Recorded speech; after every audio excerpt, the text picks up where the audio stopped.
Hello everyone, welcome to the online platform of Dhruvid academy. तो मैं हाजिर हूँ आप सभी के सामने कैरोथर सीरीज के चैप्टर नंबर 1 के नए टॉपिक के साथ। तो दोस्तों, आज हम बातचीत करने वाले हैं जो हमारा टॉपिक है ऑर्गेनोलिथियम रिएजेंट्स का। अभी तक हमने 5 यूनिट्स हमारे कैरोथर के फर्स्ट चैप्टर की कंप्लीट कर ली है और ये हमारा 6th यूनिट है चैप्टर वाइज, क्योंकि हम सभी चैप्टर वाइज चीजों को लेकर चल रहे हैं, जिसमें कैरोथर के उन सारे एग्जाम्पल्स, उन सारे एक्सरसाइज के क्वेश्चन हम करने वाले हैं। इससे हमारे कॉन्सेप्ट ऑर्गेनिक के जो नेट और गेट के पेपर में जो सवाल आते हैं उनमें काफी मदद मिलती है इन कॉन्सेप्ट से, इसलिए हम ये सीरीज को शुरू किए हुए हैं। तो आई होप आपने लास्ट सीरीज को देखा होगा और आज हम सभी एक नए टॉपिक के साथ मुलाकात करने वाले हैं जिसका नाम है ऑर्गेनोलिथियम रिएजेंट। बेसिकली ये एक ऑर्गेनोमेटेलिक रिएजेंट है जिसका इस्तेमाल कार्बन कार्बन बॉन्ड फॉर्मेशन के लिए किया जाता है। इसलिए इस चैप्टर का मेन मकसद है कार्बन कार्बन के बॉन्ड की सिंथेसिस करना। चलिए, तो ऑर्गेनोलिथियम रिएजेंट्स के बारे में ये चैप्टर क्या क्या कहता है, एक एक करके इनको हम डील कर लेते हैं। तो अगर आप चैनल पे नए होंगे तो चैनल को सब्सक्राइब जरूर कर लीजिएगा और वीडियो अगर अच्छा लगे तो जरूर लाइक कर दीजिएगा। आइए तो शुरुआत करते हैं दोस्तों। सबसे पहले हमारे फर्स्ट एग्जाम्पल से 1.89 एग्जाम्पल। ये एग्जाम्पल ऑर्गेनोलिथियम के बारे में क्या कहता है? ये कहता है कि आप ऑर्गेनोलिथियम को बना सकते हैं और बनाने के लिए आपके सामने एक हेलो अल्केन यूज किया जा रहा है जो एक ब्रोमो अल्केन है। और अगर ब्रोमो अल्केन में आप किसी लिथियम मेटल को डाल देते हैं तो वो ब्रोमो अल्केन एक लिथियम ऑर्गेनोलिथियम में कन्वर्ट हो जाते हैं।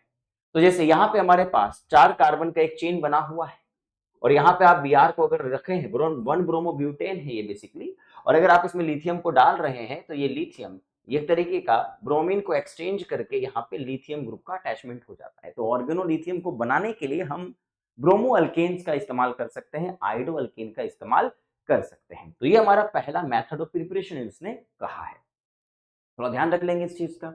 आइए नेक्स्ट एग्जांपल इसने कहा है कि देखो 1.90 ये कहता है कि अगर आप मार्केट से आइडो अल्केन को खरीद के लाते हैं और उस आइडो अल्केन में किसी ऑर्गेनोलिथियम को डाल देते हैं तो वो आइडो अल्केन को हम लिथियम के रूप में एक्सचेंज कर सकते हैं।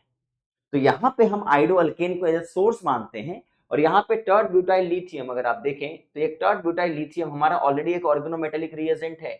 इसका काम है अगर कोई आइडो अल्केन हमें मिले, s butyl lithium, tert butyl lithium, n butyl lithium, अगर आपको ये मिलते हैं तो ये आइडो के साथ एक्सचेंज कर सकते हैं और आयोडीन को हटा करके उस जगह पे क्या लगा सकते हैं, लिथियम लगा सकते हैं।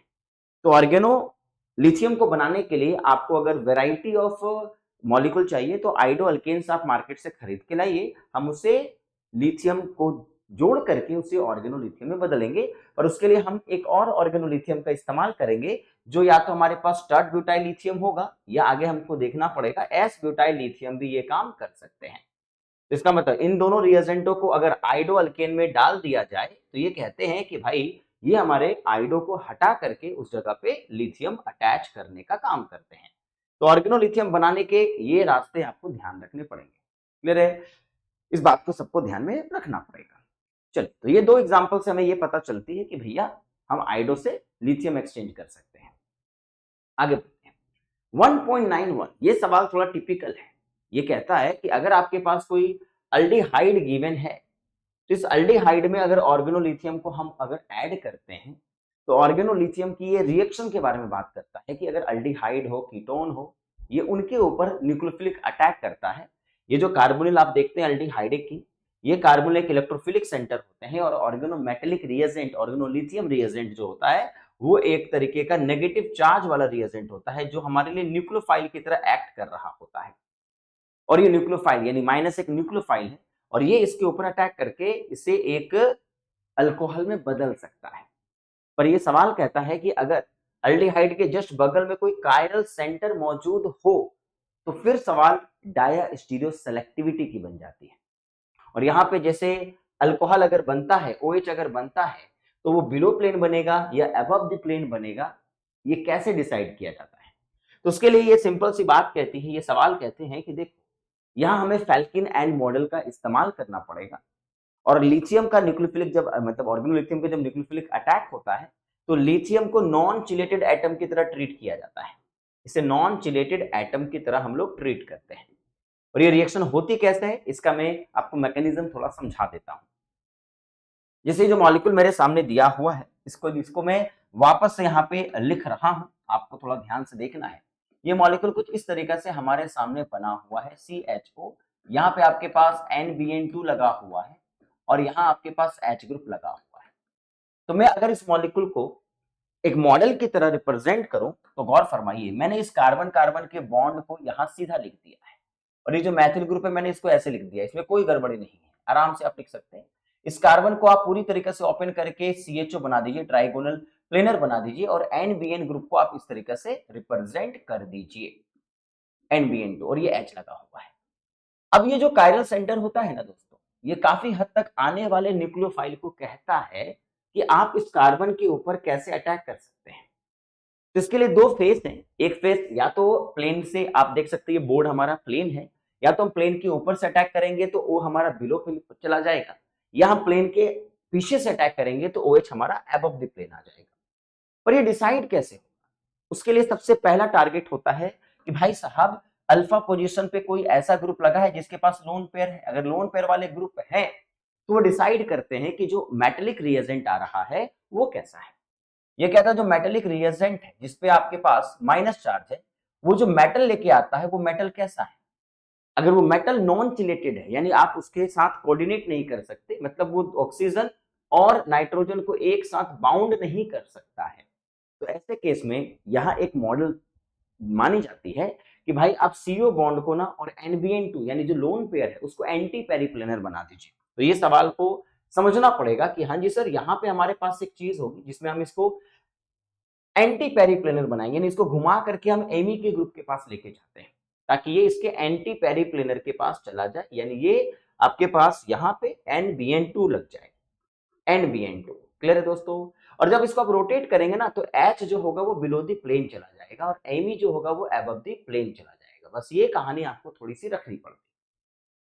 अगर ये चिलेशन करता तो फिर हम इसको सिन पेरिप्लेनर लेकर के आ जाते। अगर ये मेटल इसको चिलेशन देता तो हम इसको सिन पेरिप्लेनर लेकर के आते और ये CO और ये N बिल्कुल सामने सामने होते हैं। फिलहाल तो ये चिलेशन में नहीं माना जाता है, तो ऐसे केस में इसको एंटी पेरिप्लेनर लेकर के आना पड़ेगा।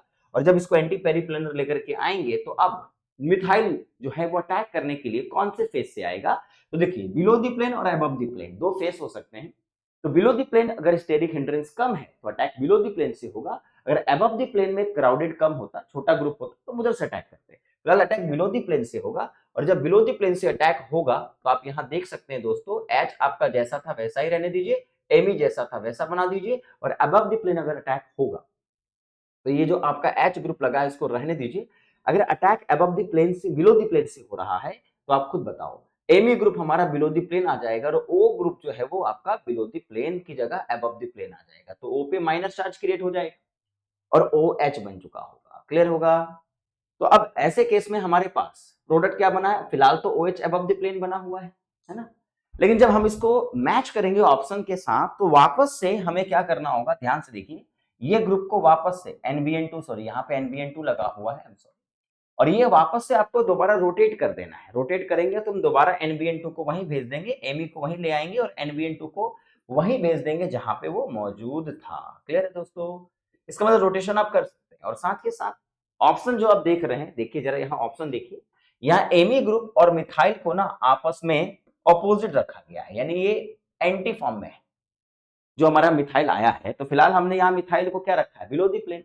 तो हम इसको एंटी लाने के लिए बस इसको रोटेट करना पड़ेगा, और रोटेट करने के लिए अगर आप इसको रोटेशन देंगे, अगर आप रोटेट करेंगे तो इसको क्लॉकवाइज रोटेट करना पड़ेगा और आपको रोटेशन अच्छी से आनी चाहिए। जब आप क्लॉकवाइज रोटेट करेंगे तो OH हमारा जो है वो अबव दी प्लेन आ गया होगा। इसका मतलब यहाँ जो NBN2 है और जो OH है वो आपके पास एंटी फॉर्म में लगे हुए हैं, इसलिए प्रोडक्ट जो हमारा मेजर बन रहा है वो एंटी बन रहा है इस केस में।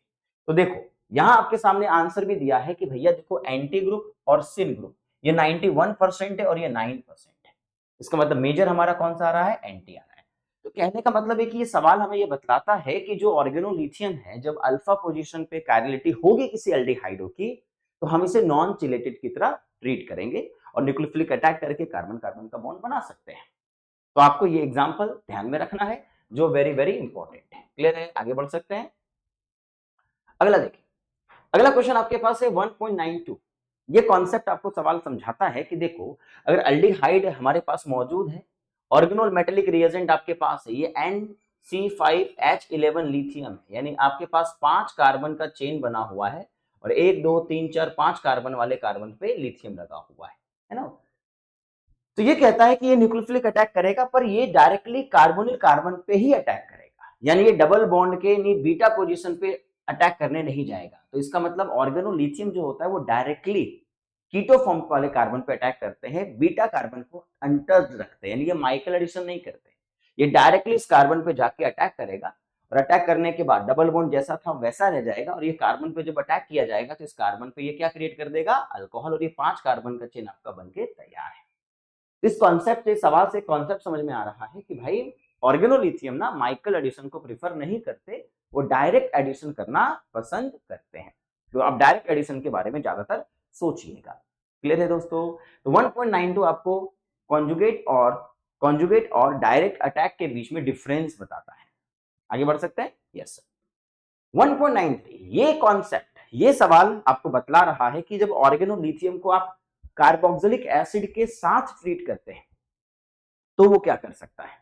तो ये कहता है कि देखो, मैं ऑर्गेनोलिथियम जिसपे कार्बन पे माइनस है, मैं अगर एसिड के सामने आऊं पहली बात अगर मैं एसिड के सामने आता हूं तो मेरा जो पहला रिएक्शन है वो एसिड बेस रिएक्शन होता है, क्योंकि मैं ऑर्गेनोलिथियम हूं और मेरा काम भी बेस की तरह ट्रीट करना भी है। तो एसिड बेस रिएक्शन में सबसे पहले करता हूं, और जब मैं कार्बोक्सिलिक एसिड के साथ रिएक्ट कर जाता हूं तो यहाँ पे आपके पास एक कार्बोक्सिलेट अनायन मिल जाते हैं जो लिथियम कार्बोक्सिलेट होते हैं, बिकॉज मैं माइनस चार्ज H को अगर एब्स्ट्रैक्ट कर लूंगा तो मीथेन बना के निकल जाऊंगा और लिथियम चार्ज यहाँ से जुड़ जाएगा।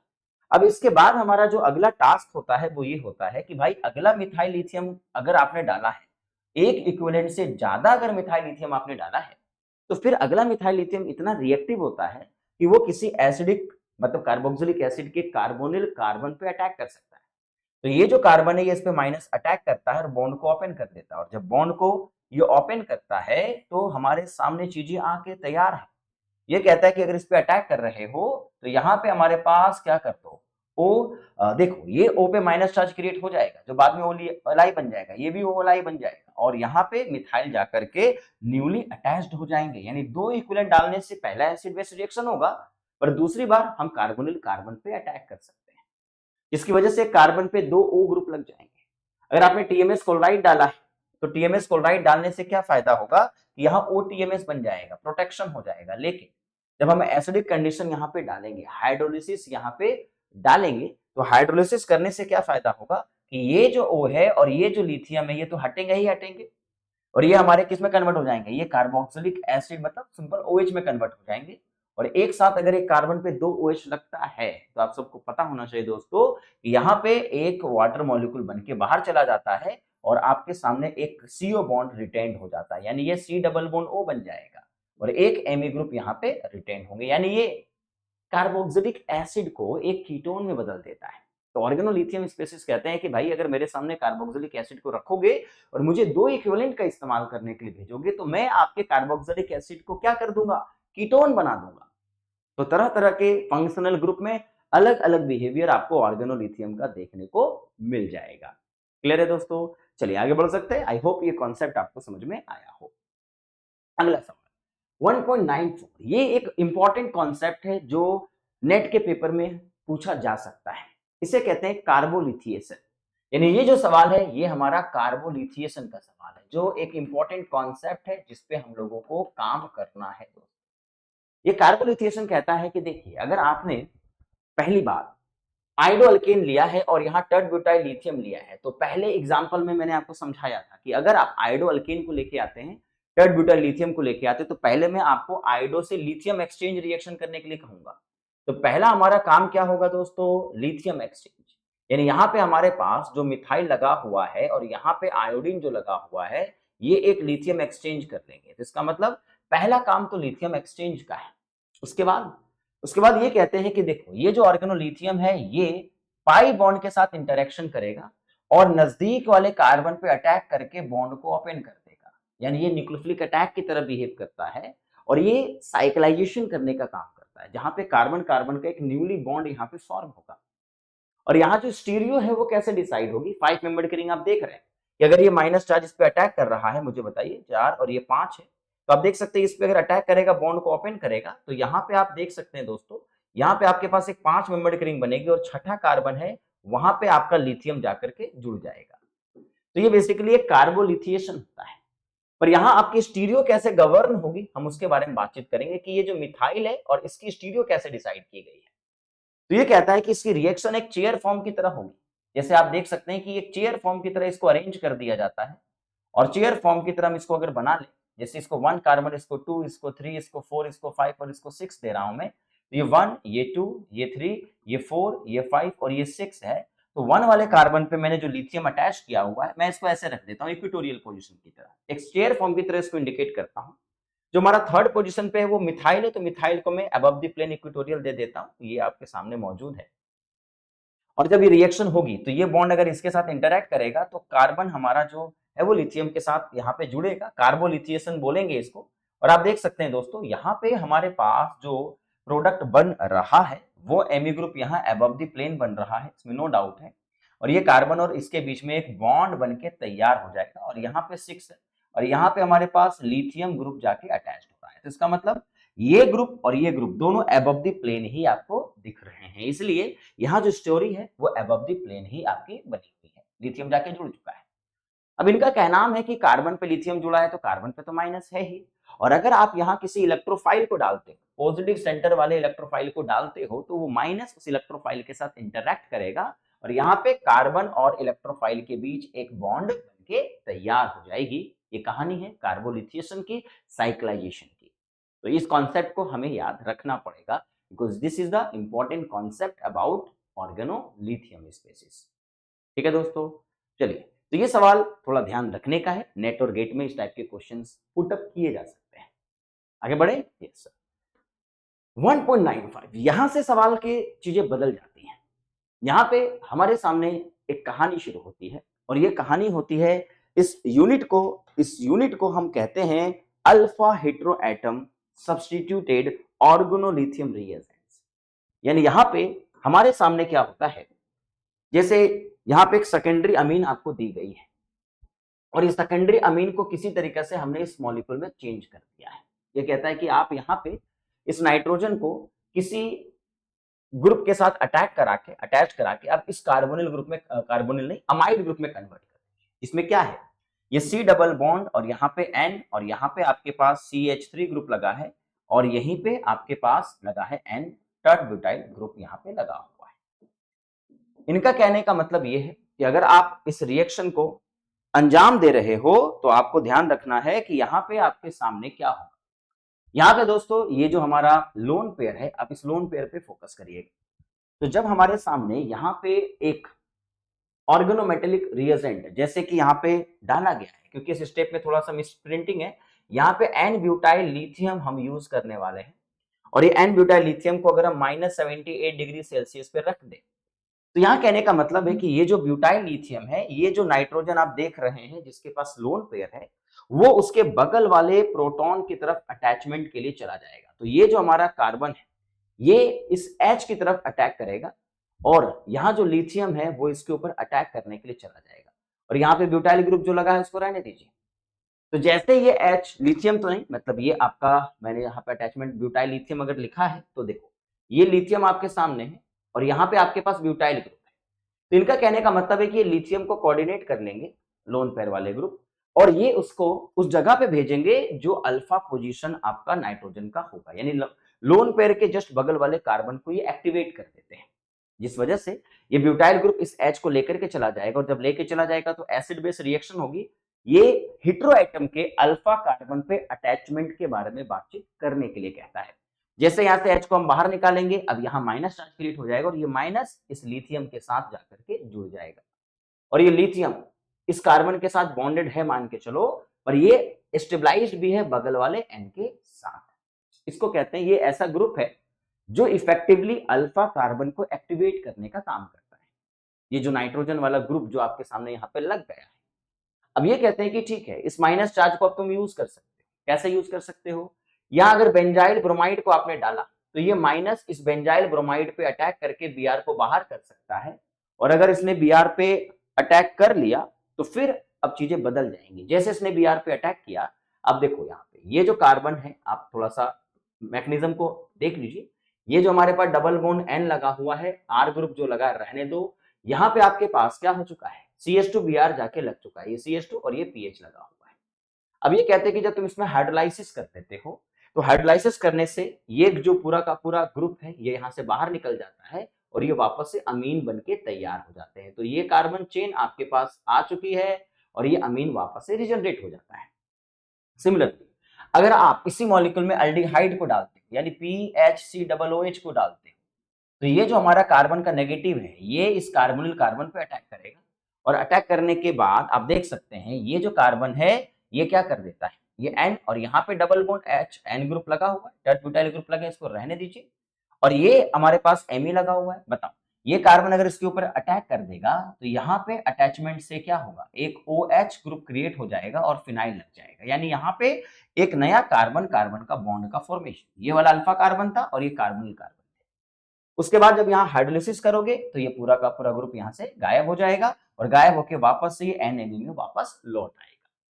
तो ये जो रिएक्शन है ये बताती है कि हेटेरो एटम के अल्फा कार्बन पे, जैसे ये सेकेंडरी अमीन था, सिंपल एक सेकेंडरी अमीन था और ये चाहता है सेकेंडरी अमीन के अल्फा कार्बन सॉरी ये अल्फा कार्बन पे लिथिएशन करना चाहता था, इसलिए इसने क्या किया, इसमें एक अटैचमेंट कराई, इस तरीके के ग्रुप को यहाँ पे जोड़ दिया गया है। ठीक है, अब 1.95 हमें बता चुका है कि अल्फा लिथिएशन करनी चाहिए, पर अगला सवाल है 1.96। ये हमसे कहता है कि यहाँ पे हम ना लिथिएशन तो करेंगे, हेटेरो एटम के जस्ट अल्फा कार्बन पे लिथिएशन तो हम कर देंगे, लेकिन उसके अलावा वहां स्टीरियो की भी बात को हम अंजाम दे सकते हैं। जिसमें अगर दोस्तों ये ध्यान दें तो यहाँ पे आपके पास टर्ट ब्यूटाइल लिथियम जो आपके सामने दिया हुआ है, ये नाइट्रोजन, और ये जो ग्रुप जिसकी तरफ लगा हुआ है, जैसे ये जो हाइड्रोजन है ये आपका एसिडिक हाइड्रोजन भी है क्योंकि ये कॉन्जुगेशन के साथ भी है, अल्फा हेटेरो एटम ये भी था, पर ये वाला थोड़ा सा ज्यादा एसिडिक है, इसलिए अगर आप इस ग्रुप को यहाँ पे रखते हो तो एन ब्यूटाइल लिथियम जो है वो इसी H को लेकर के चला जाएगा, है ना। और जब H को लेकर के जाएगा तो आप खुद बताओ दोस्तों यहाँ पे क्या लग जाएगा, यहाँ पे हमारा लिथियम एटम जाके अटैच हो जाएगा, और अटैच हो गया तो इसको स्टेबलाइज करने का काम कर रहा है। पर ये कहते हैं कि लिथियम को तो अटैच करोगे, लेकिन इस बात का ध्यान रखो ये अगर एबव द प्लेन है तो पूरा का पूरा ग्रुप लिथियम को भी एबव द प्लेन ही अटैच करने के लिए कहेगा। तो जिस तरीके से इसे हम लोग कायरल ऑक्सिलरी के नाम से जानेंगे, है ना दोस्तों, कायरल ऑक्सिलरी के नाम से हम लोग इसको जानेंगे। मतलब इनका काम क्या है, इनका काम नया कायरल सेंटर जनरेट करने का है, पर ये कायरल सेंटर इनसे पूछ के जनरेट होगा कि हम कहाँ जनरेट हों। तो ये कायरल ऑक्सिलरीज इस कायरल सेंटर को कहेंगे आप एबव द प्लेन जनरेट होंगे, और अब जो भी आपके साथ रिएक्शन होगी वो एबव द प्लेन से ही होगी। तो यहाँ पे आपके पास अगर अगला स्टेप में ArCH2Br लगा के दिया हुआ है, यानी कोई एरोमेटिक रिंग है, यानी CH2 है और यहाँ पे आपके पास Br लगा हुआ है और एरोमेटिक रिंग आपके सामने लगी हुई है, तो आप न्यूक्लियोफिलिक अटैक करके Br को बाहर कर दीजिए, पर आपकी ज्योमेट्री एबव द प्लेन ही यहाँ पे रहेगी। और ये जो एरोमेटिक रिंग है हमने इसको बाद में ओपन कर दिया, और NH2 और इथेनॉल एसिटिक एसिड ये हाइड्रोलाइसिस एजेंट है, और ये हमारे इस पूरे ग्रुप को वापस यहाँ से एलिमिनेट कर देंगे और ये अमीन वापस से रिकवर हो जाएगी। तो अल्फा लिथिएशन तो करना है, पर कायरलिटी का भी ध्यान रख करके, ठीक है। तो ये कायरल ऑक्सिलरी आपके ये काम करने के लिए आगे आ जाएंगी। आई होप इस बात आपको समझ में आ रही होंगी। आगे बढ़ जाएं। Yes, next 1.97। अब यहां से चीजें थोड़ी सी शुरू हो जाती हैं, जहां पे अल्फा लिथिएशन को अंजाम देने के लिए हम तरह तरह के ग्रुप का यूज करते हैं। जैसे यहाँ पे नाइट्रोजन हेटेरो एटम है और इसके जस्ट बगल वाले कार्बन को एक्टिवेट करने के लिए, लिथिएशन बनाने के लिए बॉक ग्रुप का यूज किया जाता है। बेसिकली ये एनहाइड्राइड ग्रुप्स हैं और इनका इस्तेमाल लिथिएशन के लिए किया जाता है, एस ब्यूटाइल लिथियम, और यहाँ एक टमेटा एक सॉल्वेंट इस्तेमाल किया गया है। और बेसिकली यहाँ पे बॉक ग्रुप जो आप देखते हो डबल बॉन्ड O है और यहाँ पे टर्ट ब्यूटाइल ग्रुप लगा हुआ रहता है। तो जब आप ब्यूटाइल लिथियम को लेकर के आते हो तो यहाँ पे ब्यूटाइल लिथियम यानी जो लिथियम है आप देख सकते हैं जैसे N कोऑर्डिनेट कर रहा था, वो लिथियम भी इसको कोऑर्डिनेट कर लेगा और यहाँ वाले प्रोटॉन को एक्टिवेट कर देगा इसके H को ले जाने के लिए, जिसकी वजह से यहाँ पे हमारे पास N और यहाँ पे लिथियम आकर के अटैच्ड हो जाएगा और ये बॉक ग्रुप जो है वो रह जाएगा। यानी बॉक भी एक ऐसा ग्रुप है जो अल्फा लिथिएशन को फेवर करता है ना। और उसके बाद आप कोई भी इलेक्ट्रोफाइल को डालिए, यहाँ पे इलेक्ट्रोफाइल आपके सामने कई सारे हैं जहां पे आप यूज कर सकते हो। और इलेक्ट्रोफाइल को जब आप डालोगे तो जैसे आप मिथाइल आयोडाइड को डाल रहे हो तो ये माइनस इसको अटैक करके आयोडीन को हटा देगा और मिथाइल ग्रुप जाकर के यहाँ अटैच हो जाएगी, है ना। तो अल्फा लिथिएशन करना है, साथ के साथ वहां किसी इलेक्ट्रोफाइल को बुला के लेना है। क्लियर है? तो ये कॉन्सेप्ट थोड़ा ध्यान में रख लीजिएगा। नेक्स्ट 1.98 ये कॉन्सेप्ट कहता है कि आप ना वॉक का यूज करो, यानी और आप उसमें कायरल ऑक्सिलरी को डाल जो आपको अल्फा लिथिएशन करने तो कहेगा, लेकिन ध्यान दीजिए इसका नाम स्पार्टेन है। स्पार्टेन जिसका काम है, एक कायरल ऑक्सिलरी है जिसका काम किसी भी हेट्रोसाइक्लिक मॉलिक्यूल यानी 5 मेंबर्ड हो 6 मेंबर्ड हो, जब वहां पे अल्फा पोजीशन पे लिथिएशन होगा तो वो इसको बिलो द प्लेन ग्रुप को अटैच करने के लिए कहती है। तो बॉक के बगल वाले कार्बन की स्टीरियो डिफाइन करनी हो तो कायरल ऑक्सिलरी को डाल दीजिए जो आपको बताएगा कि भाई बिलो या अबव लिथियम लगानी कहां है। तो जैसे इससे पहले वाला अबव द प्लेन लगा रहा था, ये कहता है कि नहीं आप ना बिलो द प्लेन ग्रुप को लगाइए, और जब बिलो द प्लेन ग्रुप को लगाएंगे उसके बाद किसी इलेक्ट्रोफाइल को डाल दिया जाए, जैसे मैंने CO ग्रुप को यहाँ पे डाल दिया, आप देख सकते हैं दोस्तों ये माइनस इसके ऊपर अटैक करेगा और इसको अल्कोहल में बदल देगा, पर इसकी स्टीरियो अगर बिलो है तो वहां भी बिलो द प्लेन ही रह जाएगी। तो ये कहानी है, अल्फा लिथिएशन तो करो लेकिन कायरलिटी का ध्यान रख करके, फिर न्यूक्लियोफिलिक अटैक करा दो, क्या दिक्कत है? समझ गए क्या? तो 98 नंबर क्वेश्चन आपसे ये बात कहता है ना। आगे बढ़े आगे। 99 नंबर क्वेश्चन आपसे क्या कहता है? ये कहता है ठीक है, अगर आप एक एसाइक्लिक अमीन को लेते हो, नाइट्रोजन को, कोई फर्क नहीं पड़ता, ठीक है, आप यहां भी वही काम कर सकते हैं। बॉक ग्रुप आपके पास है, ये अल्फा पोजीशन को एक्टिवेट कर रहा है, ब्यूटाइल लिथियम डालेंगे तो आपको लिथिएशन तो अल्फा पोजीशन पे होगा, लेकिन अगर स्पार्टीन को डाला है तो माइनस चार्ज सॉरी माइनस, यानी ये बता रहा है कि ये chiral auxiliaries below the plane lithiation करता है। मैंने कहा ठीक है, आप बिलो द प्लेन लिथिएशन कर दीजिएगा, और जब बिलो द प्लेन लिथिएशन करिएगा तो OTF है, इसका मतलब मैं यहाँ पे लिथिएशन को अगर बिलो द प्लेन कर दूं तो ROTF लगा हुआ है, और ROTF का मतलब हुआ कि न्यूक्लियोफिलिक अटैक करके OTF को बाहर कर दो। अगर आप OTF को बाहर कर देते हैं तो यहाँ R ग्रुप आकर आपका लग जाता है। उसके बाद देखो सीरिक अमोनियम नाइट्रेट, यानी ये कैन, और ये ऐसा रिएजेंट है जिसका इस्तेमाल एरोमेटिक रिंग जो बेसिकली पैरामिथॉक्सी बेंजीन होते हैं उनको डिप्रोटेक्ट करने का काम करता है। तो यहाँ पे इसने कहा डिप्रोटेक्शन भी करवा लो, अल्फा लिथिएशन तो करवा ही रहे हो, कायरलिटी भी जनरेट कर रहे हो, अल्काइलेशन भी करा रहे हो, तो एक काम करो जो हमारे एन के साथ जो प्रोटेक्टिंग ग्रुप लगा हुआ है उसे हटा दो। कैन को यूज करके आप इसे हटा सकते हैं और इसकी जगह नॉर्मल बॉक को आप कुछ नहीं करेंगे। बॉक को डिप्रोटेक्ट करने के लिए हमारे पास अलग अलग तरीके के ग्रुप शामिल होते हैं। क्लियर है दोस्तों? जिसका मतलब ये रिएक्शन हमें अल्काइलेशन के बारे में बता तो रही है, साथ में डिप्रोटेक्शन को भी समझा रही है। इस कॉन्सेप्ट को थोड़ा ध्यान में रख सकते हैं, ठीक है। नेट के लिए कितना जरूरी है, तो मैं कहूंगा कि देखो बॉक वाले ग्रुप नेट के लिए जरूरी होते हैं, तो थोड़ा ध्यान इसमें रख लेना चाहिए। 100वां एग्जाम्पल कहता है कि यहां पे हम ना एक काम करते हैं, ऑर्गेनोलिथियम के लिए बनाने के लिए हम टिन का इस्तेमाल करते हैं, एसएन ग्रुप का इस्तेमाल करते हैं, और यहां कहानी शुरू होती है टिन एक्सचेंज रिएक्शन की। तो जब हमारे पास एक टिन ग्रुप मौजूद होगा और आप ब्यूटाइल लिथियम डालोगे, तो ये कहते हैं कि जैसे हम ब्रोमीन को हटा के लिथियम अटैच कर सकते थे, आयोडीन को हटा के लिथियम अटैच कर सकते थे, वैसे ही अगर हमारे पास SnBu3 ग्रुप लगा हुआ है तो हम SnBu3 को हटा करके, यानी टीन को हटा करके उस जगह पे बिना इसकी स्टीरियो को चेंज किए हुए हम लिथियम को डाल सकते हैं, ठीक है। और फिर इलेक्ट्रोफाइल आप डालो, तो इलेक्ट्रोफाइल टीन एक्सचेंज करने के बाद का ख्याल रखिएगा, ये कहते हैं इलेक्ट्रोफाइल आप जब डालोगे तो नेचर पे डिपेंड करेगा इलेक्ट्रोफाइल का कि हम रिटेंशन रखें या इसको इन्वर्जन करते हैं। तो ये कहते हैं कि देखो अगर आपके पास जो इलेक्ट्रोफाइल है, ये किताबें कहती है, मैं नहीं कह रहा हूं, ये किताबें लाइन बाय लाइन आपसे कहती है कि भाई जो स्टीरियो है वो कैसे होगी, रिटेंशन होगी या इन्वर्जन होगी। ये कहता है in general carbonyl type electrophile react with retention of configuration, यानी यहां पे चीजें आपसे कही जाती हैं कि रिटेंशन यानी कार्बोनिल ग्रुप, अगर आपके पास कोई कार्बोनिल ग्रुप है लाइक अल्डिहाइड है या कीटोन है या एस्टर है जिसपे आप रिएक्शन कराना चाहो, अगर आप इन पे अटैक कराओगे तो रिटेंशन ऑफ कॉन्फिगरेशन होगा। लेकिन ये कहते हैं वेयर एज अल्काइल हलाइड्स, यानी जब RX डालोगे, अल्काइल हलाइड डालोगे, तो ये अल्काइल हलाइड में डेफिनेटली इन्वर्जन ज्यादा प्रीडोमिनेंटली देखा गया है। तो यानी HCl डालोगे तो इन्वर्जन की जगह, सॉरी रिटेंशन की जगह क्या हो जाएगा, इन्वर्जन। ये आपकी किताब कहती है, इस किताब को मैं लाइन बाय लाइन आपके साथ पढ़ रहा हूँ, आपको दोबारा से मैं पहले भी पढ़ा था, अभी भी पढ़ रहा हूँ और आपको इस बार स्मूथली मैं सिखा रहा हूँ कि एक एक लाइन आप पढ़ नहीं पाएंगे, तो मैं आपके लिए चीजें आसान कर दे रहा हूँ और ये लाइन को पढ़ करके आपके सामने चीजों को रिप्रेजेंट कर दे रहा हूँ। तो आप इस बात का ध्यान रखिएगा, ठीक है। तो किस किस चीजों का ध्यान रखना है यहाँ पे, तो टीन अगर आपके साथ हो तो टीन के साथ आप ये काम कर सकते हैं, ये कॉन्सेप्ट ध्यान में रखने का है। ओके, क्लियर है, आगे बढ़ सकते हैं। Yes sir. सेम यहां कहता है कि ठीक है 1.01 ये कहता है एन ब्यूटाइल लिथियम है और यहाँ हेटेरो एटम्स है। आप देख सकते हैं कि हेटेरो एटम के बस बगल वाले ग्रुप पे आपको एक्टिवेशन करना है। स्पार्टेन है, माइनस चार्ज है, तो लिथियम को आप बिलो द प्लेन ला सकते हैं। और इसने कहा है कि ठीक है अगर आप BO3SnCl का यूज कर रहे हो तो इन्वर्जन ऑफ कॉन्फ़िगरेशन कर दो, बिलो द प्लेन अटैक करेगा, SN पे Cl को बाहर करेगा और यहाँ इन्वर्जन ऑफ कॉन्फ़िगरेशन हो जाएगा। तो थोड़ा इसके बारे में ख्याल रखिए।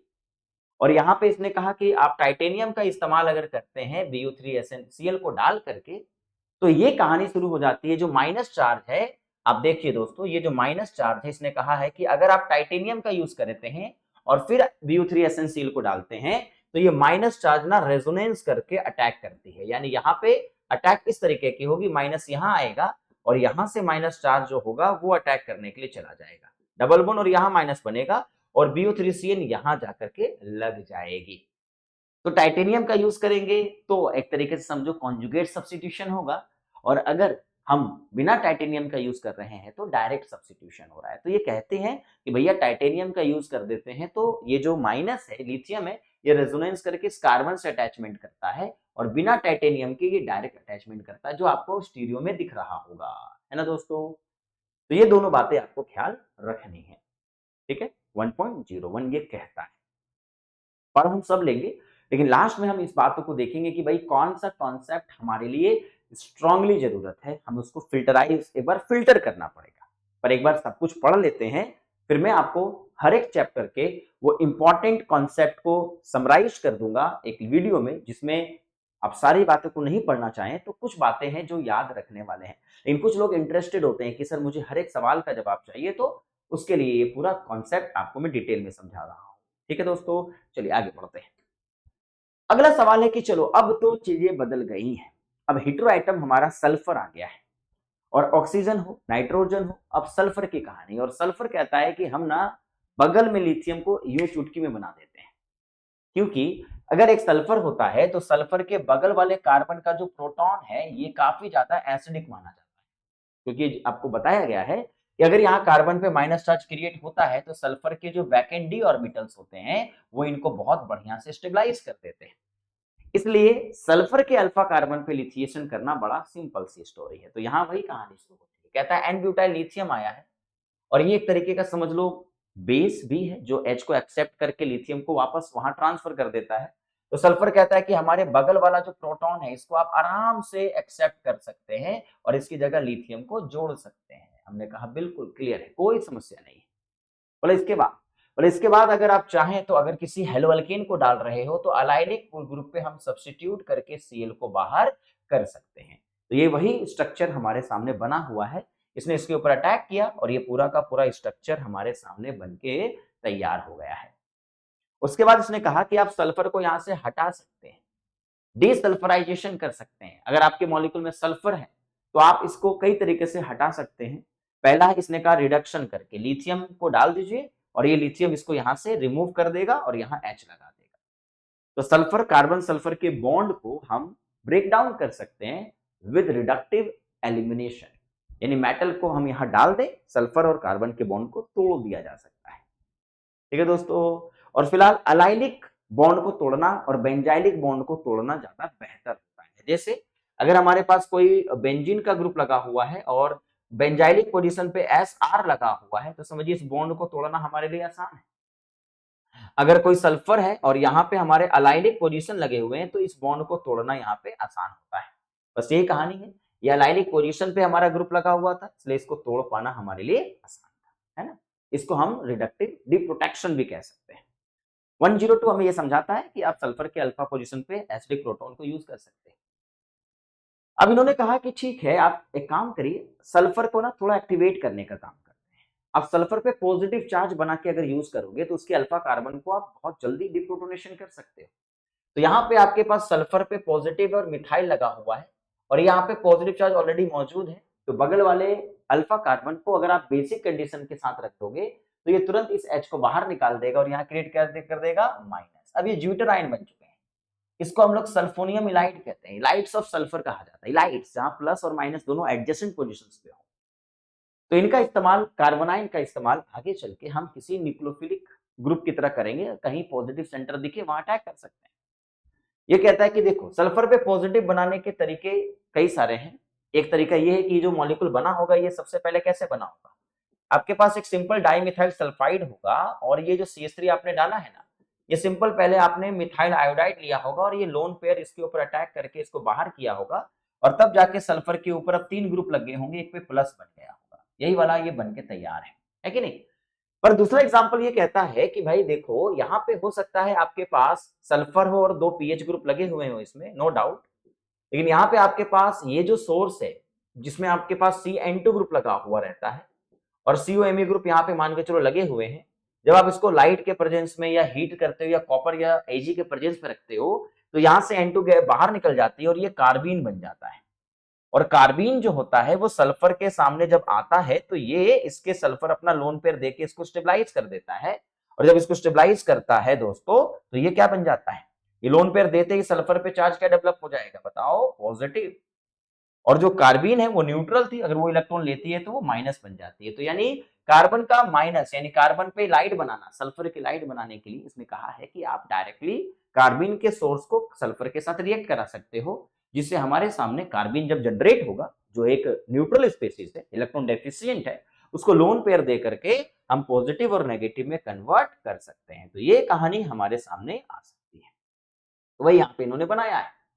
और सल्फर क्लाइड आप बना सकते हो, कार्बन पे माइनस एसिड बेस रिएक्शन से भी कर सकते हो और साथ के साथ कार्बीन और सल्फर की रिएक्शन करके भी आप इलाइड्स तैयार कर सकते हो। 1.04 अब कहता है कि इस इलाइड का हम करेंगे क्या। तो जैसे इसने कहा कि देखो अगर आपके पास एक सल्फर पे पॉजिटिव है 104, ये कहना चाह रहा है कि ये सल्फर की इलाइड्स का इस्तेमाल क्या होगा। जैसे ये आपके पास एक इलाइड गिवन है जिसमें आपके पास CH2 माइनस सल्फर पे पॉजिटिव है और कार्बन पे नेगेटिव है, ये न्यूक्लियोफिलिक अटैक करता है। पर इनका कहनाम है कि अगर मैं आऊंगा और मेरे पास एक कीटोन दिखेगा, जैसे कि ये आपके सामने दिख रहा है, ये R ग्रुप में यहाँ पे लिख दे रहा हूँ, ये पूरा R ग्रुप है, तो ये कार्बोनाइन के अटैक को न्यूक्लियोफिलिक अटैक की तरह ट्रीट किया जाएगा और ये न्यूक्लियोफिलिक अटैक करेंगे भी, जिसमें ये कार्बन का बॉन्ड इसके साथ बन चुका होगा, है ना। यानी ये अगर इस पे अटैक करता है, जैसे इसने इस पे अटैक किया, तो यहाँ कार्बन कार्बन का एक नया बॉन्ड बन गया और O माइनस बन गया, पर ये जो O माइनस है वापस इस कार्बन पे अटैक करके इस ग्रुप को यहाँ से बाहर कर देता है। तो ये कहता है कि इस जो भी हमारे पास सल्फर के लाइट्स होते हैं ना, इसका इस्तेमाल कार्बोनिल कार्बन पे अटैक करने के लिए किया जाता है और जैसे इसके ऊपर अटैक करके हम CC बॉन्ड बनाते हैं, सिमिलरली O पे जो माइनस बनता है वो वापस उस कार्बन पे अटैक कर देता है जहां पे सल्फर लगा हुआ है और ये पूरा का पूरा ग्रुप को लेफ्ट कर देता है और लेफ्ट करके ये इपॉक्साइड की रिंग क्रिएट कर सकता है। तो एल्डिहाइड और कीटोन में अगर सल्फर के लाइट्स को अगर आप ऐड करते हैं तो वो इसे इपॉक्साइड रिंग में बदल देता है। मैकेनिज्म साफ है, जब ये इस पे अटैक करेगा तो आप देख सकते हैं दोस्तों, अगर मैं इस सवाल को वापस से आपको समझा दूं तो ये O पे माइनस चार्ज क्रिएट हो गया और ये सल्फर कार्बन यहाँ लगा हुआ है, यहाँ सल्फर और ये 2 OMe ग्रुप यहाँ पे इसके साथ लगे हुए हैं, ये R ग्रुप लगा हुआ है, ये माइनस के ऊपर अटैक करके इसको यहाँ से रफा दफा कर देगा और जब रफा दफा कर ही देगा तो यहाँ पे आपके पास क्या बन जाएगा, इपॉक्साइड रिंग का फॉर्मेशन हो जाएगा। तो जब भी आपको इपॉक्साइड की रिंग बनानी हो तो आप इस सल्फर इलाइड का इस्तेमाल कर सकते हैं और एक इपॉक्साइड बना सकते हैं। लेकिन अगला कहता है 105 जो इंपॉर्टेंट पार्ट है, इसका कहनाम है कि देखो अगर आपके पास एक कॉन्जुगेटेड कीटोन हो या एल्डिहाइड हो तो आपके सामने अगर कार्बन आयन है और बगल में एसो बॉन्ड लगा हुआ है तो ये इलाइड तो जरूर है, पर ये इलाइड का काम जो होता है दोस्तों, 2 काम करना है, या तो ये डायरेक्ट अटैक कर सकता है या तो ये माइकल एडिशन कर सकता है। तो इनका कहनाम है, इस पूरे लैंग्वेज में लिखा हुआ है कि भाई अगर आपके पास सल्फोक्साइड वाला CSO वाला इलाइड है तो ये स्टेबल इलाइड की तरह क्रिएट किया जाता है, माना जाता है, बिकॉज ये माइनस चार्ज अगर रेजोनेंस करेगा तो ये माइनस चार्ज थोड़ा स्टेबल हो जाएगा और अगर ये माइनस स्टेबल होता है तो ये उस कार्बन पे अटैक करता है दोस्तों जो हमारा सॉफ्ट सेंटर होता है। तो अगर आपके पास इस तरीके का इलाइड मौजूद है तो ये माइकल एडिशन करना प्रेफर करता है, जो रेजोनेंस करता हुआ इस तरीके से जाता है। तो आपके सामने ये बात इंपॉर्टेंट रोल प्ले करेगी कि अगर ये कार्बन इसके ऊपर अटैक कर गया तो ठीक है, यहाँ पे आपके पास एस डबल बॉन्ड ओ लगा है और यहाँ पे पॉजिटिव लगा हुआ है, ये हमारा इनोलेट बन चुका है और यहाँ पे हमारे पास ओ पे माइनस है, पीएच ग्रुप लगा हुआ है और आप बताइए ये हमारा ओ का माइनस जो है ये वापस जब लौटेगा तो ओ से अटैक नहीं होगा, ये वापस से क्या करेगा, रेजोनेंस करेगा और इस कार्बन से ये पाई बॉन्ड जो आप देख रहे हैं इस कार्बन का अटैक इस पे होगा और ये बॉन्ड बाहर चला जाएगा, जिससे एक नया कार्बन कार्बन का बॉन्ड आपको देखने को मिलेगा। यहाँ इपोक्साइड की जगह पे क्या क्रिएट हो जाएगी दोस्तों, यहाँ पे आपके पास एक साइक्लोप्रोपेन की रिंग बन जाती है। तो इस कॉन्सेप्ट में बताया गया है कि भाई अगर आपके पास इलाइड बनाना है, इलाइड अगर दिया हुआ है और वो सल्फोक्साइड वाला इलाइड है तो वो डायरेक्ट नहीं माइकल एडिशन के लिए चला जाता है। लेकिन ध्यान रखिए यहाँ इस बात को आपको थोड़ा समझना पड़ेगा। समझने की बात आपके सामने ये है कि ये हमारे पास अगर सल्फर का एक नॉर्मल इलाइड होता, यानी यहाँ पे CH2 माइनस होता, प्लस होता, एमी ग्रुप लगा हुआ रहता, तब तो ये अनस्टेबल इलाइड होता है, तब ये डायरेक्ट अटैक करने के लिए चला जाता है। तो फिर ये मैकेनिज्म फॉलो करता है डायरेक्ट अटैक का और यहाँ इपोक्साइड की रिंग बनती है। तो दोनों में डिफरेंस साफ दिखेगा, ये सॉफ्ट सेंटर होने की वजह से माइकल एडिशन को प्रीफर करेगा और ये हार्ड सेंटर यानी इसके पास ज्यादा रेजोनेंस करने की चीजें नहीं है, तो इस वजह से ये माइनस डायरेक्ट अटैक करने की कोशिश करता है। ठीक है दोस्तों, तो सॉफ्ट सॉफ्ट के बीच में इंटरेक्शन करता है, हार्ड हार्ड के बीच में इंटरेक्शन करता है।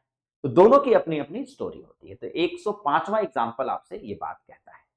आगे बढ़े, चलिए नेक्स्ट 106 ये कहता है कि चलो यहां पे आपको सल्फोनाइल ग्रुप आपके पास अगर लगा है, ब्यूटाइल लिथियम आपने डाला है, तो इस सवाल को अगर ध्यान से देखा जाए तो यहाँ भी ऑर्गेनोमेटेलिक रिएजेंट का यूज किया जा रहा है और सल्फो ऑक्साइड ग्रुप यहाँ पे रखे गए 106 नंबर के बारे में।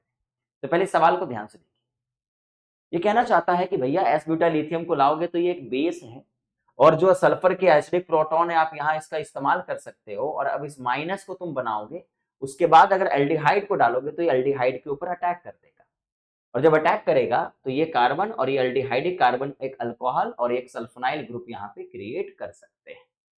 बाद में इसने कहा है कि आप यहाँ पे बहुत सारी चीजों को अंजाम दे सकते हो, जैसे एसओ पीएच को हटाना है तो इसको हटा सकते हो और जो हमारा अल्कोहल बचेगा इसे ऑक्सीडाइज करा के कीटोन में ला सकते हो। तो कहने का मतलब है कि ऑर्गेनोमेटेलिक रिएजेंट जो है वो सल्फोनाइल ग्रुप के अल्फा कार्बन को यहाँ भेजा, मतलब डिप्रोटोनेट कर सकता है और एक नया सीसी बॉन्ड बना सकता है जिसमें सल्फर को आप हटा सकते हो और अल्कोहल को बाद में ऑक्सीडाइज कर सकते हो। तो ये एग्जाम्पल कुछ उसी तरीके का है। 106 एग्जाम्पल, आइए 107 कहता है कि भाई इसे हम लोग थाइनेन कहते हैं। बेसिकली ये जो हमारे मॉलिक्यूल्स होते हैं जिसमें सल्फर 2 बार यूज किया गया है, हम इसका नाम रखते हैं 1,3 डाइथाइंस। थोड़ा आप उसके नाम को फॉलो करके रखिएगा।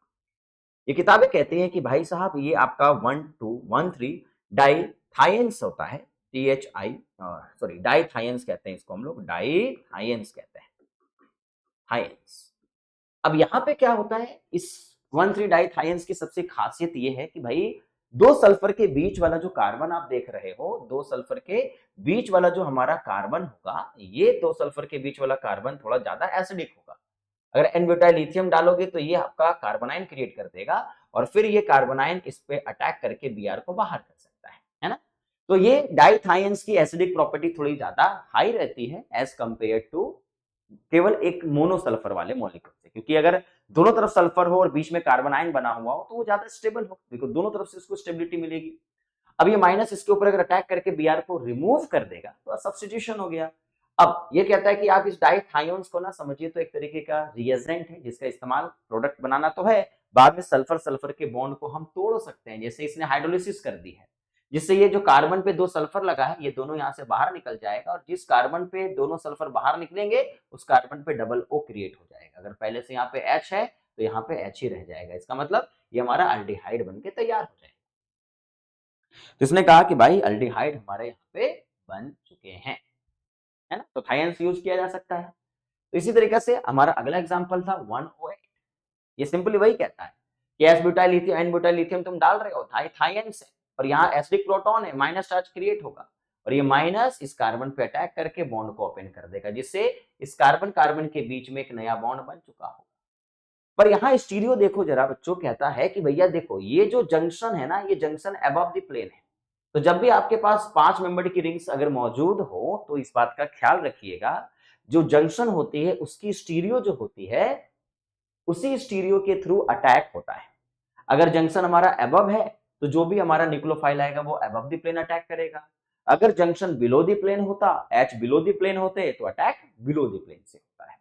तो ये स्टोरी आपको थोड़ी ख्याल रखनी है। Attack on fused 5 membered rings, stereo उन जंक्शन के प्रोटॉन डिसाइड करते हैं। तो अगर अबव द प्लेन है तो अटैक अबव द प्लेन से हुआ है, इसलिए स्टीरियो अबव द प्लेन है। और फिर आप मरकरी डालकर हाइड्रालाइज करते हो, मतलब इसको डिप्रोटेक्ट करते हो, इस कार्बन को तोड़ दिया जाए और एल्डिहाइड रिटेन्ड कर दिया जाए। मेरी बात समझ गए? तो आप इस तरीके से चीजों को अंजाम दे सकते हो।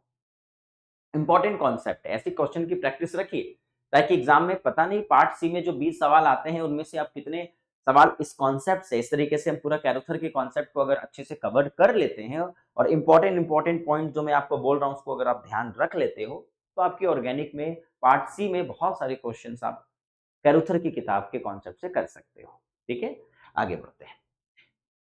109 क्या कहता है कि भाई साहब आप अगर एल्डिहाइड ले रहे हो और यहाँ पे अगला है हमारे पास TMSCN, और ये क्या काम करेगा, SiCN आपके पास लगा हुआ है और यहाँ पे Me3 लगा हुआ है, सामने आपके पास एल्डिहाइड है, आप इसको लेकर के आइए और यहाँ पे CN ग्रुप और यहाँ सिलिकॉन ग्रुप है। तो इस बात को समझ के रखिए, CN पे माइनस होगा और Si पे प्लस होगा। जैसे HCN होता है तो H पे प्लस होता है, वैसे ही सिलिकॉन तो H से ज्यादा ही कमजोर एटम है तो CN उससे ज्यादा इलेक्ट्रॉन खींच के रखेगा। तो ये न्यूक्लियोफिलिक यहाँ अटैक सिंपली कर सकते हैं और अगर ये न्यूक्लियोफिलिक अटैक करेंगे तो बॉन्ड को हम आराम से तोड़ सकते हैं। और बॉन्ड को तोड़ करके क्या कर सकते हैं बताइए? ये ने कहा है कि भैया अगर CN आ गया तो CN तो यहाँ लग जाएगा और यहाँ O पे माइनस क्रिएट होंगे और ये माइनस सिलिकॉन के साथ जाके जुड़ जाएगा। तो बस इसने यहाँ वही काम किया है, ये जो O है यहाँ TMS लगा दिया है और यहाँ CN लगा दिया है। बस उसने कहा है कि अगला स्टेप LDA का है। ये सिंपली कहता है कि चलो LDA को यहाँ पे डाल देते हैं और LDA से क्या करवाते हैं, ये जो बीच वाला कार्बन है इसके प्रोटॉन एसिडिक है, LDA की मकसद के लिए पैदा हुआ है बेस, तो ये प्रोटॉन को खींच सकता है। तो जैसे इसने प्रोटॉन को खींचा, ये कार्बन पे माइनस चार्ज क्रिएट हो गया। अब ये माइनस का हम यूज कर सकते हैं ना, और इस माइनस का यूज करके क्या कर सकते हैं, इसने कहा कि भैया तुम ना एक कीटोन में इसको डाल दो, एसिटोफिनोन में डाल दो, न्यूक्लियोफिलिक अटैक कर दो। और जैसे न्यूक्लियोफिलिक अटैक करोगे यहाँ CN लगा होगा, यहाँ OTMS लगे होंगे और जब तुम न्यूक्लियोफिलिक अटैक करोगे तो यहाँ OH O- लग जाएगा, Me और PH लग चुके होंगे। बाद में आप हाइड्रोलाइज करोगे तो ये OH में बदल जाएगा और ये TMS हट जाएगा और जो लोन पेयर CN को यहाँ से बाहर कर सकता है। इस वजह से आप देख सकते हैं कि ये जो पीएच है इस कार्बन पे हमारा वापस से मतलब हाइड्रोलाइज करने के बाद ये हाइड्रोक्सिल ग्रुप में कन्वर्ट हो गया, टीएमएस हट करके यहाँ OH लग जाएगा और यहाँ लोन पेयर्स जो फ्री होंगे वो इस CN को यहाँ से बाहर कर सकते हैं और वापस से कीटो ग्रुप रिटेंशन में आ सकता है। ये कुछ हद तक बेंजोइन कंडेंसेशन जो हमारा एक नेम रिएक्शन हुआ करता है उसकी तरह रिजेंबल करता है। आई होप ये कॉन्सेप्ट सबको समझ में आ जाएगा। TMSCN बेसिकली कार्बोनिल ग्रुप को एक्टिवेट करने का काम करता है ना, तो ध्यान रखिएगा ये रिएजेंट काफी इंपॉर्टेंट रोल प्ले करता है।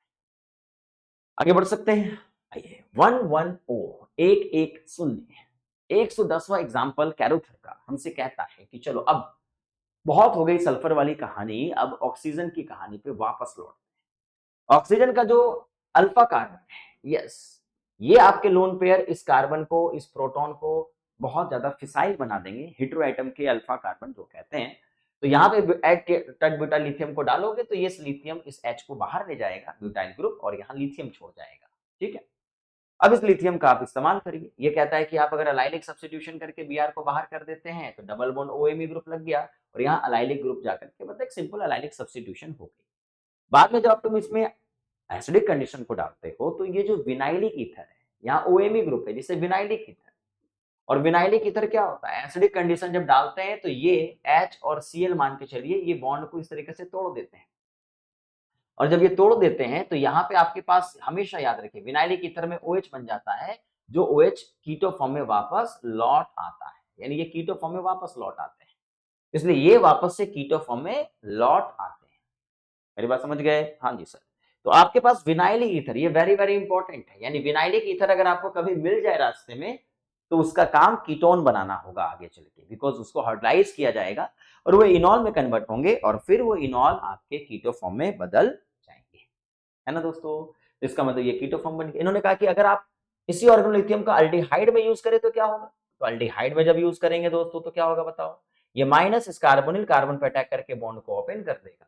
और अगर ओपन कर रहा है तो बताइए मैकेनिज्म के थ्रू अगर हम चलें तो यहाँ OMe ग्रुप लगा हुआ है और ये कार्बन पे क्या लग जाएगा, O पे माइनस, जो बाद में OH बन जाएगा और यहाँ ग्रुप। जैसा कि आप पता हाइड्रोलिसिस करने से ये OH में बदल जाएगा और बदलने के बाद ये वापस से कीटो फॉर्म में रिटेन हो जाएगा। तो इस तरीके के कॉन्सेप्ट पे थोड़ा सा गौर फरमाइएगा, बिकॉज ऐसे कॉन्सेप्ट हमारे गेट नेट यहाँ तक कि IIT जैम में अक्सर पूछे जाते हैं। ठीक है दोस्तों, 110 का ये कहानी है।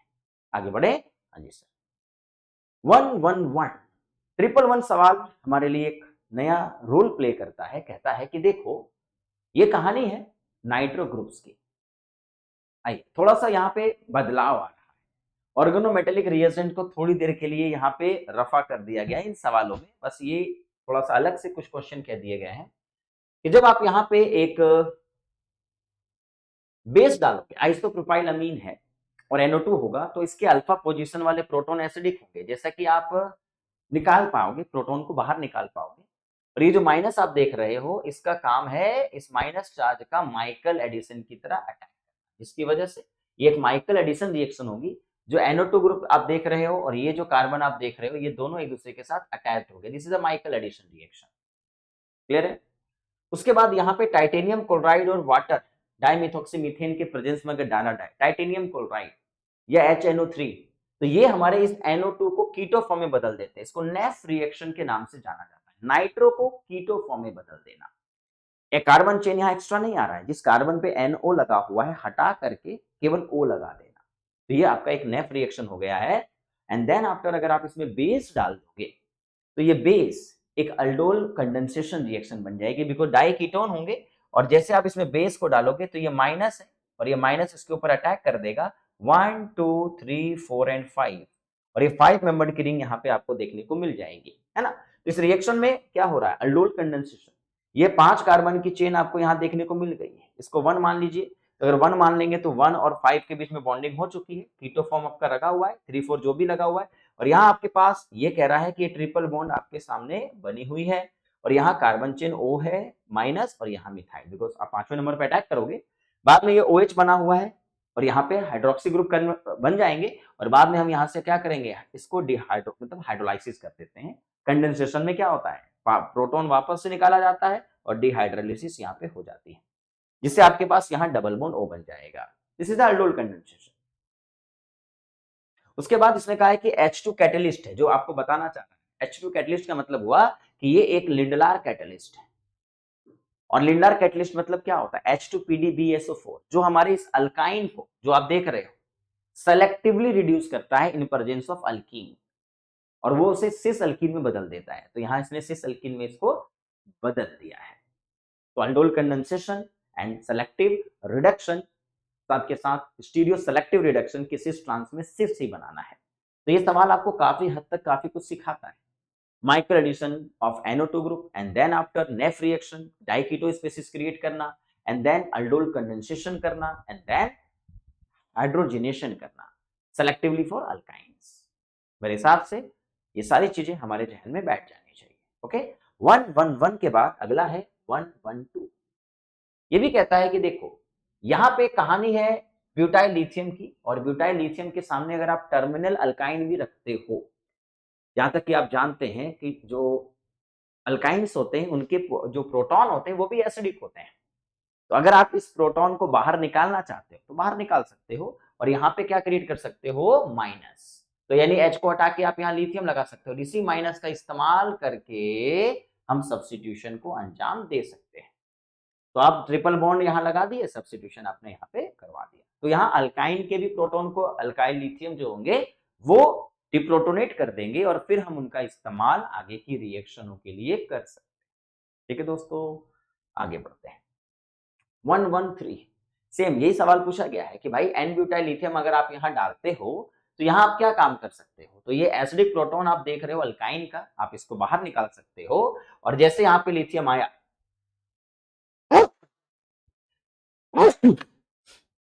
माइनस आया और यहाँ पे आपके पास अल्डिहाइड है, साइनाइड है, आप बताइए कार्बोनिल ग्रुप मौजूद है, अटैक करने के लिए बहुत अच्छी जगह है। तो क्यों ना हम इस माइनस को वापस लाएं और अल्डिहाइड वाले कार्बन पे अटैक करा दें। जब अटैक करा देंगे तो यहाँ पे हमारे पास अगर आप ध्यान से देखेंगे तो अल्कोहल वाला पोर्शन बन के तैयार हो जाएगा। तो नया सीसी बॉन्ड आपका बन चुका है। अगर अल्कोहल की बात करें तो वो हमारे सामने बन चुका होगा। ठीक है, तो ये कहता है अल्काइन का भी डिप्रोटोनेशन करा सकते हैं और न्यूक्लियोफिलिक अटैक हम किसी अल्डिहाइड पे करवा सकते हैं। अब शुरू होती है 114 की कहानी, जो आपको बताती है कि जब आपको डबल बॉन्डेड कार्बन पे माइनस बनाना हो तो आप ना ब्रोमीन का यूज करिए। यानी अल्कीन वाले कार्बन पे माइनस बनाना हो, एक अल्केन वाले कार्बन पे माइनस बनाना होता है तो आप बगल में सल्फर को रख देते हैं, ऑक्सीजन को रख देते हैं, नाइट्रोजन को रख देते हैं, यहाँ तक कि NO2 ग्रुप को रख देते हैं। तो बगल वाले जो अल्फा कार्बन होते हैं उनके प्रोटॉन को आप बाहर निकाल के वहां माइनस क्रिएट कर देते हैं। लेकिन अगर सिंपली आप डबल बॉन्डेड वाले कार्बन पे अगर माइनस बनाना चाहते हो तो आप लोगों को ब्रोमीन लाना चाहिए और ब्रोमीन का एक्सचेंज कराना चाहिए। तो फिर लिथियम एक्सचेंज करके माइनस बन सकता है। तो एन ब्यूटाइल लिथियम कहते हैं कि अगर हमें ब्रोमीन आप दे दोगे तो मैं ब्रोमीन को हटा के वहां लिथियम अटैच कर दूंगा और आपको lithium vinyl lithium species create करके दे दूंगा।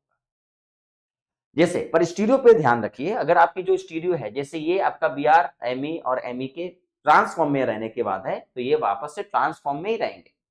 क्लियर है। अगर आपका Me सिस है तो ब्रोमीन हटेगा तो आपके Me की स्टीरियो में कोई दिक्कत नहीं आएगी, जहां से हटेगा वहीं पे रहेगा। तो this is the bromine exchange reaction. Lithium को दिया, ब्रोमीन को ले लिया। फिर अगला सवाल है 115, जिसने कहा है कि ठीक है जैसे ब्रोमीन एक्सचेंज होता है हम टीन एक्सचेंज भी करते हैं, जो हम लोग पहले भी पढ़ चुके हैं। ब्यूटाइल लिथियम में अगर टीन दिख गया तो हटाइए और वहां लिथियम को लगा दीजिए और अब विनाइल लिथियम बन चुका है। विनाइल लिथियम है तो अगर आप एल्डिहाइड को डाल रहे हैं तो विनाइल लिथियम एल्डिहाइड के पास आया और इसको अल्कोहल में बदल देता है। हमने कहा कोई समस्या नहीं है। तो हमें डबल बॉन्डेड कार्बन पे अगर लिथियम को अटैच करना हो तो हम डायरेक्ट टीन का इस्तेमाल कर सकते हैं, Br का इस्तेमाल कर सकते हैं और अभी आपने OMe ग्रुप के बगल वाले कार्बन पे भी लिथिएशन तो किया ही था। तो ये सारी बातें थोड़ी बात अगर ध्यान में रहेंगी तो एग्जाम में इस टाइप के क्वेश्चंस अक्सर हमें मिलते हैं। आइए 16वां एग्जांपल 116 कहता है कि आप बाकी चीजों को एक तरफ रखिए, अब बेंजीन को लेके आइए और बेंजीन के डायरेक्ट कार्बन पे आप लिथियम को अटैच कर सकते हो, पर उसके लिए आपको कई सारे चीजों पे देखना पड़ेगा। ये कहता है कि अगर आपके पास X ग्रुप सल्फोनाइल है, O है, CO है, COR है, OM है, OM या कोई भी N ग्रुप है, तो ये जो ग्रुप होते हैं ये बगल वाले कार्बन पे लिथिएशन करने के लिए फेवरेबल होते हैं। इसलिए इन्होंने कहा कि इनमें अगर आप एन ब्यूटाइल लिथियम को अगर डालते हो और यहाँ पे कोई मतलब एक तरीके का कोऑर्डिनेटिंग ग्रुप लगा हुआ रहे तो ये अल्फा पोजीशन को लिथिएशन करने के लिए ऑर्थो पोजीशन, ऑर्थोलिथिएशन इसको कहा जाएगा। ये कहानी है ऑर्थोलिथिएशन की। तो बेंजीन रिंग जब आती है तो कहानी शुरू हो जाती है ortholithiation. This is the story of ortholithiation, है ना दोस्तों। इसलिए यहाँ पे बहुत सारे एग्जाम्पल हमारे सामने आते जाएंगे। ये कहते हैं कि ठीक है अगर आपके पास CONAT ग्रुप लगा हुआ है और एस ब्यूटाइल लिथियम डला हुआ है तो समझ जाइए कि ये ऑर्थोलिथिएशन की स्टोरी हो चुकी है। ये डबल बॉन्ड N और यहाँ पे आपके पास Ht2 लगा हुआ है। अगर आप लिथियम को लाओगे तो इसको कोऑर्डिनेट कर लेंगे और ये बगल वाले H के तरफ ही लेके जाएंगे। जैसे हम लोग पढ़ते हैं तो ब्यूटाइल इसी H को बाहर निकालेगा और यहाँ पे हमारा लिथिएशन कर देगा। तो ये जो भी R ग्रुप जो लगा हुआ है उसको रहने दीजिए, हमें से कोई दिक्कत नहीं है, पर यहाँ माइनस चार्ज होगा और यहाँ लिथिएशन आके हो चुका है। अब ऑर्थो पे लिथिएशन हो चुका है तो इसके बाद आप मिथाइल आयोडाइड को डाल दीजिए। अगर यहाँ पे हम लोग मिथाइल आयोडाइड को डालते हैं तो माइनस अटैक करके आयोडीन को बाहर निकाल देगा और मिथाइल ग्रुप यहाँ जाके अटैच हो जाएंगे। तो ये सिंपल ऑर्थो लिथिएशन की स्टोरी होती है। क्लियर है दोस्तों। आइए तो इस तरीके के ग्रुप ऑर्थो पोजीशन के प्रोटॉन को क्या करते हैं, एक्टिवेट करते हैं। जैसे ये सवाल है, यहाँ पे आपके पास CONe ग्रुप लगा है, ये भी लिथिएशन को फेवर करता है और यहाँ OMe लगा है, तो दोनों का जो मिडिल वाला पोर्शन है ये एक्टिवेट हो जाता है। यहाँ भी प्रोटॉन लगे हैं, यहाँ भी प्रोटॉन लगे हैं, पर दोनों का ये प्रोटॉन एक्टिवेटेड है। जब दो इक्विवेलेंट ऑफ ब्यूटाइल लिथियम हम डालेंगे तो ये एक तो ये H को बाहर निकालने का काम करेगा और दूसरा ये बाहर निकालेगा। इससे क्या फर्क पड़ेगा दोस्तों, यहां पे आपका लिथियम लग चुका है और यहां दोनों ग्रुप आपके अटैच्ड हो गए। और यहां देखो, यहां अगर आप यहां पे अब COPH2 ग्रुप लाओगे, यानी ये आपका बेंजोफिनॉन है, तो ये लिथियम इसके ऊपर अटैक करके बॉन्ड को जब ओपन करेगा तो कहानी यहां पे थोड़ी सी शुरू हो जाएगी ऐसी। ये डबल बॉन्ड है और यहाँ पे आपके पास NMe ग्रुप लगा हुआ है H के साथ, और यहाँ आपके पास OMe ग्रुप लगा हुआ है। अगर ये अटैक कर गया तो ये O पे माइनस है और दोनों फिनाइल ग्रुप यहाँ पे आपके लगे हुए हैं। अब सवाल ये उठता है कि ठीक है, अब ये O का माइनस ये काम भी कर सकता है, इसके ऊपर अटैक करके N को बाहर कर दे, जिससे ये एक 5 मेंबर की एक एनहाइड्राइड टाइप की रिंग बन गई, मतलब इलेक्ट्रॉन्स बन चुका है। तो ये ऑक्सीजन 1, ये 2, ये 3, ये 4 और ये 5, ये पूरा का पूरा ग्रुप यहाँ से बाहर निकल जाएगा और ये ग्रुप यहाँ पे जाके जुड़ जाता है। तो ये कहता है कि अगर बेंजीन में 2 ग्रुप लगे हैं तो उसके मिडिल वाला जो पोर्शन होगा वो ज्यादा एक्टिवेटेड रहेगा, आप वहां आराम से लिथिएशन को अंजाम दे सकते हैं। क्लियर है दोस्तों? इस टाइप के क्वेश्चंस थोड़ा सा ध्यान रखेंगे। अगला क्वेश्चन 119, यहां आपके पास ऑर्थो पोजीशन में अगर एमी ग्रुप लगा हुआ है ना, और यहां एलडीए डाला गया है, तो आप गौर फरमाइएगा, ये जो प्रोटॉन है इसकी पावर थोड़ी ज्यादा हाई हो जाएगी, यानी सी डबल बॉन्ड ओ है, एन आपके पास लगा हुआ है NET2, यहाँ पे CH3 ग्रुप लगा है। तो आप अगर ब्यूटाइल को यहाँ पे लिथियम को कोऑर्डिनेट कर लेते हैं तो ये इस वाले प्रोटॉन की तरफ भी अटैक कर सकता है, और बेंजाइल पे कार्बन आयन बनना ज्यादा स्टेबल माना जाएगा रेदर देन डायरेक्ट बेंजीन पे। क्योंकि आप इस बात को मानते हैं दोस्तों कि अगर आप डायरेक्ट बेंजीन पे माइनस बनाते हो और एक आप बेंजीन के बगल बेंजाइल कार्बन पे माइनस बनाते हो, ये कम स्टेबल है, ये ज्यादा स्टेबल होता है ना, बिकॉज ये माइनस चार्ज sp2 है, बस लोकलाइज्ड है, ये कार्बन आयन डीलोकलाइज्ड होता है।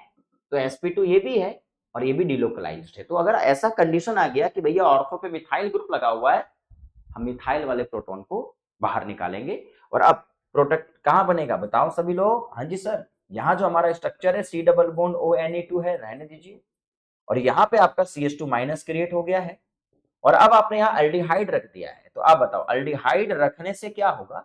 ये माइनस इसके ऊपर अटैक करेगा, बॉन्ड ओपन हो जाएगा, और सिंपली अगर मैं कहूं तो we have a C double bond ONET2, और ये कार्बन पे जब अटैक होगा तो बताइए ये कार्बन इस कार्बन के साथ अटैक करके क्या बना चुका है? पीएच O पे माइनस, तो इसके ऊपर अटैक करके NO2 को बाहर करेगा और साइक्लाइज प्रोडक्ट आपको देखने को मिल जाएगा।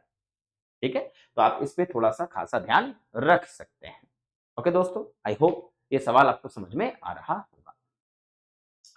नेक्स्ट 1120, ये एक वेरी वेरी इंपॉर्टेंट क्वेश्चन है जहां पे कई सारी बातों पे थोड़ा ख्याल रखना है।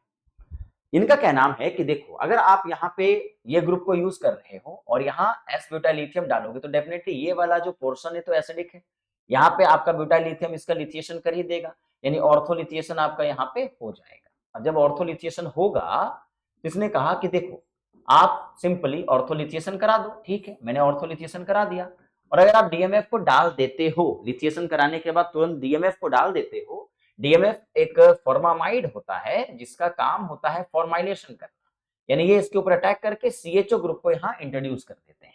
इसको फॉर्माइलेटिंग रिएजेंट कहा जाता है। DMF is a formylating reagent. CHO group को अगर आपको इंट्रोड्यूस करना हो तो आप यहाँ पे डीएमएफ का इस्तेमाल कर सकते हैं। ठीक है, ओके। लेकिन सिमिलरली इसने कहा कि देखो अगर सेम सवाल है, सॉरी 1.20, एक सेकेंड दोस्तों, एक सेकेंड एक सेकेंड एक सेकेंड एक सेकेंड एक सेकेंड 1.20 में आपने डीएमएफ का इस्तेमाल किया। सेम क्वेश्चन आपके सामने है, कह रहा है कि अगर आप तुम एस ब्यूटाइल लिथियम डालते हो आप लोग, और आप यहाँ पे डीएमएफ नहीं डालते, तो इस केस में आपका लिथिएशन तो हो जाएगा, लेकिन ये लिथिएशन अपने आप में रीअरेंज्ड कर जाएगा। रीअरेंज करने का मतलब है O है, सी डबल बॉन्ड O, और यहाँ पे NET2 लगा हुआ है। तो जब आप लिथियम यहाँ डालोगे तो ये लिथियम इसके ऊपर अटैक कर जाएगा, और अटैक करने के बाद हमारे सामने चीजें बदल जाएंगी। जब इसके ऊपर यहाँ अटैक होगा तो जरा गौर से देखिएगा, यहाँ O है और यहाँ पे एक 4 मेंबर्ड के रिंग का फॉर्मेशन होगा, O पे माइनस है और यहाँ NET2 आपके सामने बना हुआ है। और जब ये वापस लौटेगा तो आप इस बॉन्ड को तोड़ सकते हैं, जिसकी वजह से आपके सामने प्रोडक्ट क्या बन जाएगा? O पे माइनस और यहाँ पे C double bond O NET2। बाद में आप इसको प्रोटोनेट कर दीजिएगा तो यही प्रोडक्ट देखने को मिलेगा। यानी अगर आप इस सवाल में डीएमएफ को डाल देते, जो कि अभी आपने किया, तो डीएमएफ को डालने पे आपके सामने क्या क्रिएट हो गया बताइए तो। अगर आपने यहां डीएमएफ को डाल दिया, ओके, डीएमएफ को डाल दिया, तो डीएमएफ को डालने से आपके पास जो प्रोडक्ट बना है, एक सेकेंड दोस्तों,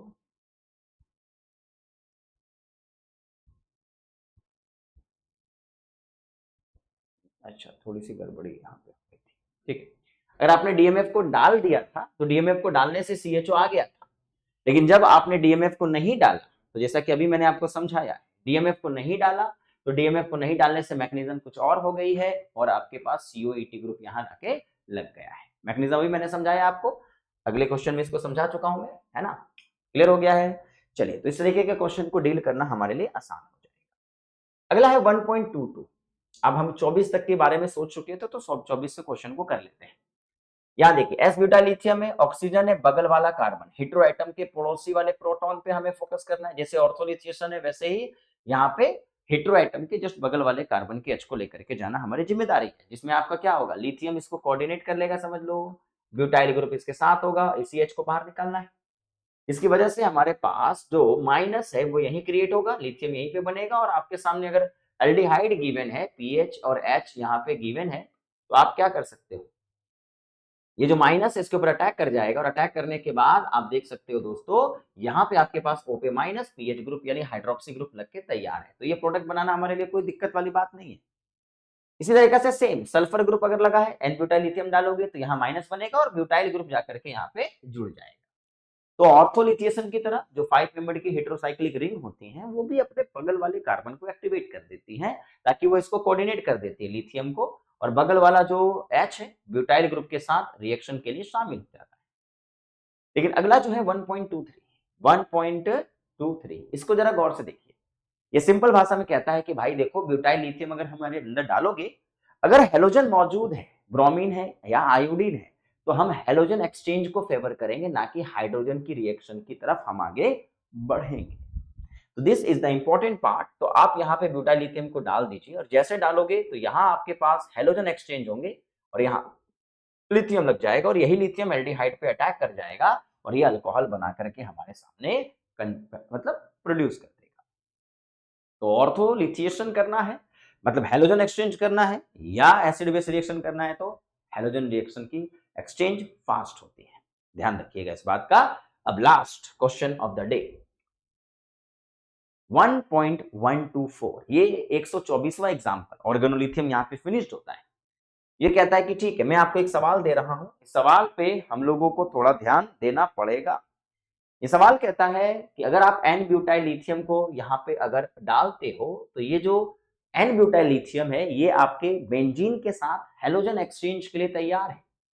इसने हेलोजन एक्सचेंज कर दी, और जैसे हेलोजन एक्सचेंज किया, यहाँ माइनस चार्ज, अच्छा देखो, ये दो बातें कहता है कि अगर आप यहाँ पे देखोगे तो हाइड्रोजन भी लगा होगा, तो अगर हम बाकी तरीके से जा रहे थे तो ऑर्थो पोजीशन के एच को बाहर निकाल सकते थे ना, पर यहाँ ऑर्थोलिथिएशन को फेवर करेंगे, और जैसे ऑर्थोलिथिएशन को फेवर किया जाएगा, ये माइनस क्रिएट हो जाएगा, और ये माइनस न्यूक्लियोफिलिक अटैक करके बॉन्ड को ओपन कर देगा।